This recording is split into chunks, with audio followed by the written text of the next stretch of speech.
dia bisa menjalankan semua perintah yang kita instruksikan, melakukan apa yang kita minta gitu. Memberi kemudahan kepada kita. Membantu sekali ya. Lebih ke nyari-nyari soal.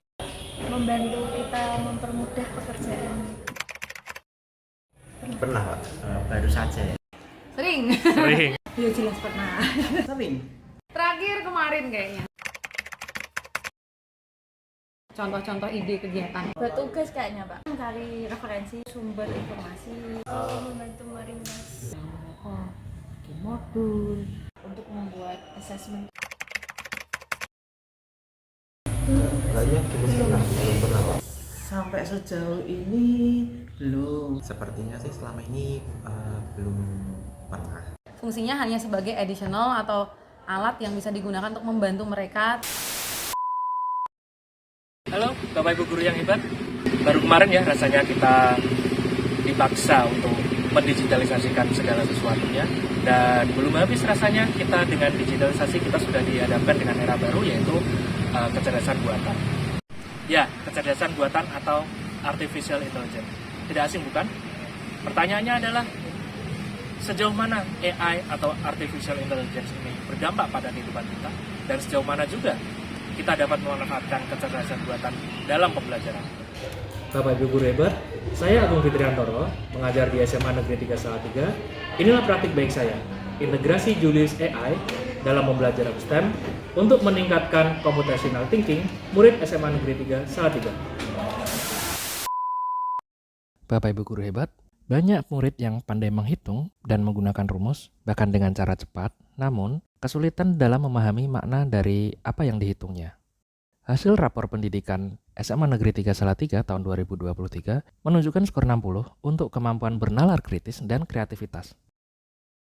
Dalam rapor pendidikan juga direkomendasikan agar sekolah mengimplementasikan praktik pembelajaran interaktif yang sesuai dengan tujuan pembelajaran dan karakteristik siswa. Kemudian yang ketiga, didorong oleh keprihatinan akan kemampuan dan penggunaan bahasa Jawa di kalangan murid SMA Negeri 3 Salatiga sebagaimana dijelaskan oleh guru bahasa Jawa sebagai berikut. perlu adanya pembiasaan ya. Jadi karena tidak terbiasa menggunakan bahasa Jawa, jadi mereka kadang masih kayak aku kudu ngomong opo gitu. Saya memiliki tujuan untuk meningkatkan computational thinking guna membantu meningkatkan keterampilan abad 21 pada murid-murid SMA Negeri 3 Salatiga.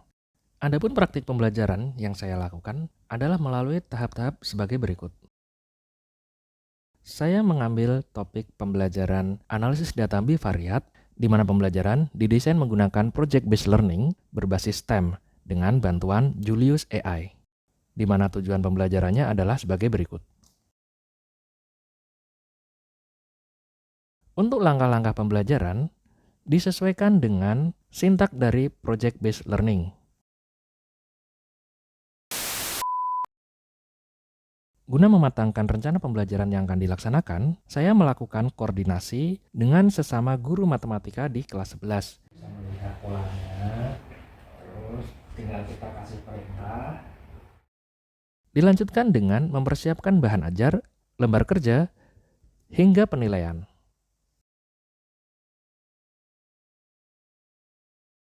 Praktik ini saya mulai dengan mengajukan pertanyaan esensial. Adalah pengusaha konveksi yang bermitra dengan sekolah.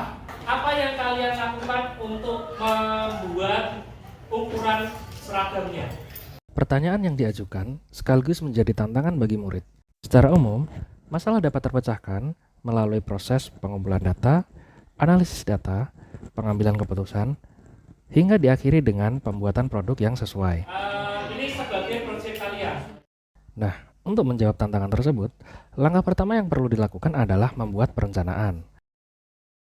Dan untuk dapat melakukan analisis data hingga pengambilan keputusan, murid perlu memahami materi analisis data bivariat. Dalam pembelajaran, murid diberikan pilihan bahan ajar berupa buku cetak ataupun video pembelajaran, sehingga terjadi diferensiasi konten di sini. Terkait proses belajar, apakah belajar dulu baru mengumpulkan data, atau mengumpulkan data baru kemudian mempelajari materi sembari mereka mengolah data, sehingga diferensiasi proses terjadi.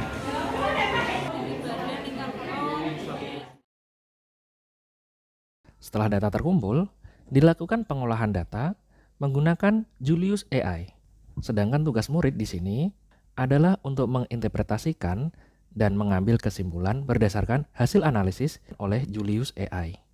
Sembari melakukan analisis data, anggota kelompok lain dapat membuat desain seragam atau baju, apakah menggunakan platform digital atau menggunakan gambar secara manual. Dalam kegiatan ini, terjadi diferensiasi produk sesuai dengan minat masing-masing. Kemudian setelah desain produk dan ukuran sudah jadi, maka dilakukan uji coba dengan memprediksi ukuran baju seseorang, misalnya berdasarkan berat badan. Setelah dilakukan revisi dan perbaikan, produk dari setiap kelompok dipresentasikan menggunakan bahasa Jawa. Setelah rangkaian kegiatan pembelajaran selesai, saya meminta umpan balik dari murid dan rekan sejawat. Senang karena dapat mempelajari hal baru yang sebelumnya saya belum tahu. Perasaan saya cukup bahagia karena saya mendapatkan pengalaman baru mengenai aplikasi Julius AI juga. Keuntungannya dapat mempercepat dalam pengerjaan, terus juga efisiensi waktu. Keuntungannya sih saya bisa lebih efisien ya Pak ya.